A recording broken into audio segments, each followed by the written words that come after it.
ऐसी है जो अपने बंधु अपने पुत्र के लिए, पुत्र कितना भी कुपुत्र हो लेकिन माता जो है उसको पुत्र के लिए भी आंसू बहाती है। और त्रिया केवल 1.5 घड़ी रोती है और फिर अपना घर बार संभाल लेती है।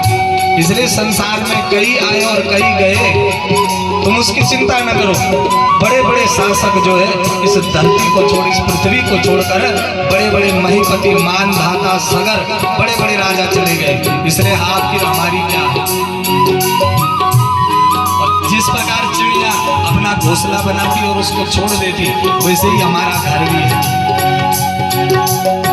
रीति को सुमीरो, सीधी को सुमीरो, सुमीरो शारदा माई।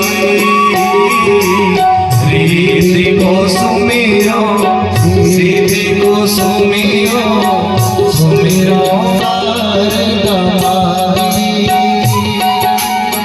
और सुमीरो गुरु अविनाशी को, सुमीरो कृष्ण का नाम।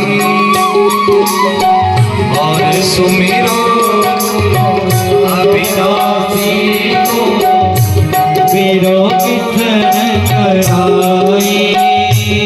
इसलिए जो है गोपी चंद का भाव है कि हमारे जीवन में भगवत भजन हो, नारायण की सेवा हो, माता पिता की सेवा हो, अपनी संस्कृति के प्रति, अपने राष्ट्र के प्रति ईमानदारी हो।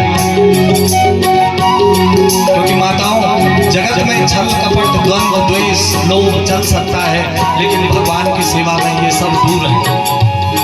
क्योंकि भगवान को ये सब अच्छे नहीं लगते हैं।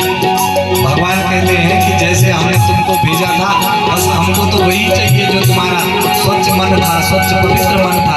बाकी भगवान का आपसे कोई लोभ नहीं है। अगर आप भगवान को चढ़ावा चढ़ाते हो तो भी ठीक, और नहीं भी चढ़ाते तो भगवान तो आपके ही है। भगवान तो आपसे तब भी प्रसन्न है।